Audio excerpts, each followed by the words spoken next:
Welcome to Jay's Studio for one of our early videos in the series on how to calibrate your ER-20 printer from ER-20. Again, we are not concentrating on assembly or the basic first steps that are necessary in getting yourself up and going with your new ER-20 ER-20 printer. There's plenty of videos out there on that, on how to assemble it, how to check your frame, and do these other kind of things, as well as to level your bed with the auto bed leveling, and then obviously how to do your first test print. That's actually covered in the instructions that come with the printer. Although we have referred to those test prints, and we'll continue to show them as we go through the video series. So what this series is going to concentrate on is actually delving a little bit deeper into your printer's inner workings in the firmware and in the EEPROM to make sure that we get settings squared away such that you hopefully don't encounter certain problems and have to troubleshoot for problems, that you've taken care of a lot of those variables by appropriately calibrating your printer. So the goal is to have the most fun and exciting experience or journey with your 3D printer instead of it be a frustrating thing. So today's topic is slicer flow calibration. As we showed in an earlier video, we are concentrating on a couple of websites and a couple of tools. The first of those being this, and the primary one being this Teaching Tech 3D printer calibration site, teachingtechyt.github.io. This will be linked down below in the comments, as it will in every single video that we do in this series. And you should check him out on YouTube. And like and subscribe to him. He does a great job of thinking about these things and talking through them and demonstrating things. Of course, he's got tons of printers, and he's doing it more in a generic line of explaining the concept and then working with a couple of printers to show how things work. My series is concentrated on the ER-20 by ER-20 as a process of doing a test on the ER-20 ER-20. So slicer flow calibration. This particular page is going to talk to you about flow. If you don't get flow right, obviously when you ask for a certain wall width or a certain layer height or things like that within your slicer, if the flow is not reasonably correct, then obviously you can have problems with your model. This is the reason why flow is important. But the other part about flow, and we'll get to that when we get to the bottom of this and look at some results, is that we want to be careful of getting too wrapped around the axle with the flow, because what we're going to be looking at when we print this model is looking for significant deviations. And if we don't have significant deviations, then what we're going to want to do is just pay attention to the way the printer prints as you start printing regular models. Then you can look for signs of under extrusion and over extrusion.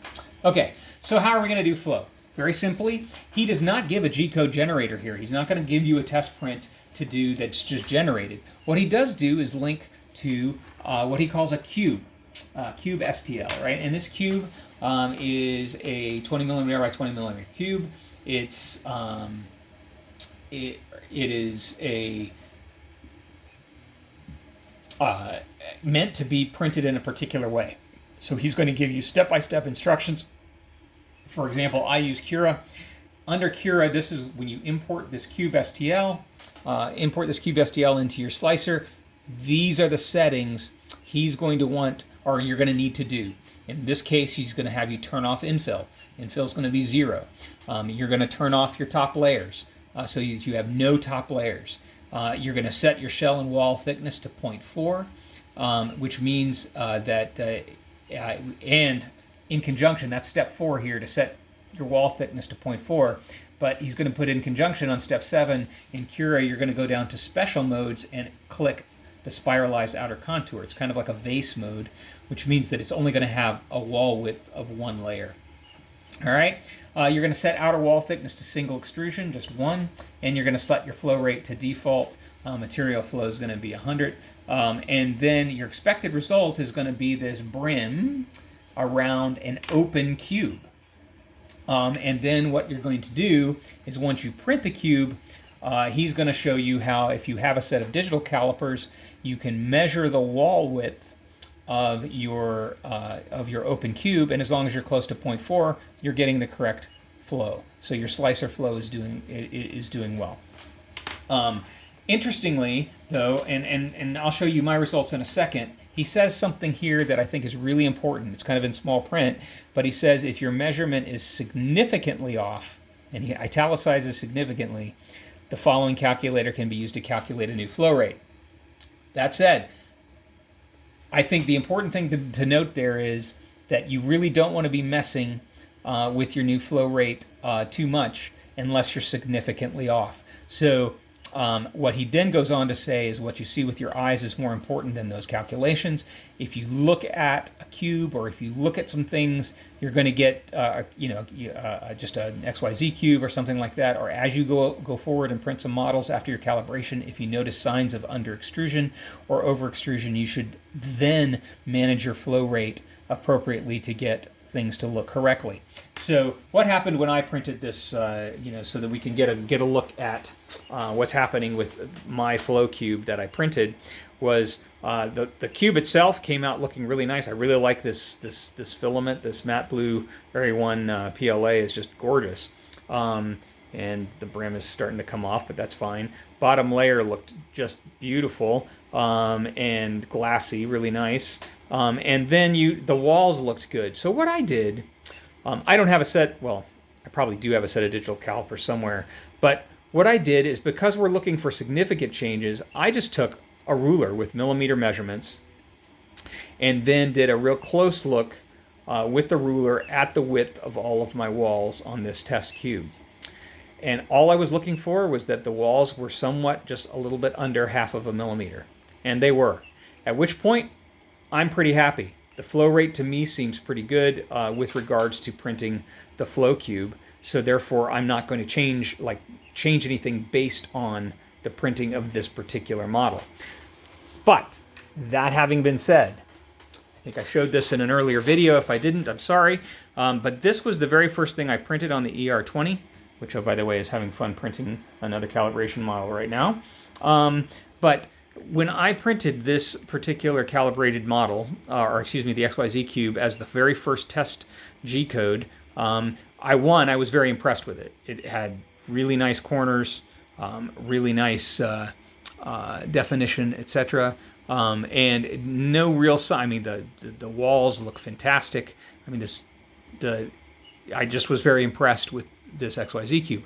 That said, now that I've done my flow cube, and that looked pretty good, I went back to this cube to really look closely for any signs of under or over extrusion. And if you'll notice, depending on how well this is focusing, towards the top of this Z section, you can pretty clearly see a pretty open seam against the corner.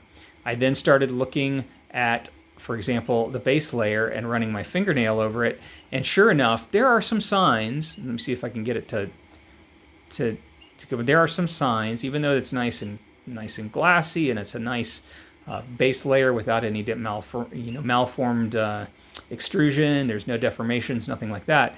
But there are some gaps in between the lines that I can feel with my fingernail right here. So there, although it's not a huge issue, there are some signs of at least some top and bottom layer under extrusion that I will keep in mind as I go forward looking at the prints from the printer.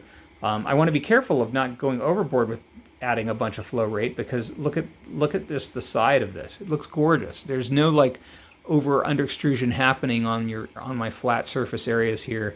So just something to keep in mind, that this is probably your eye, and a subjective close examination is probably every bit as good as printing that flow cube to make sure that you're extruding at a decent flow rate.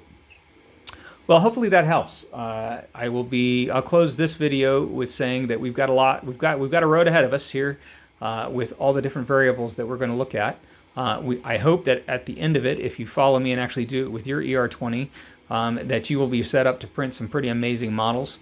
Let me know what you think. Like and subscribe, and we'll see you next time.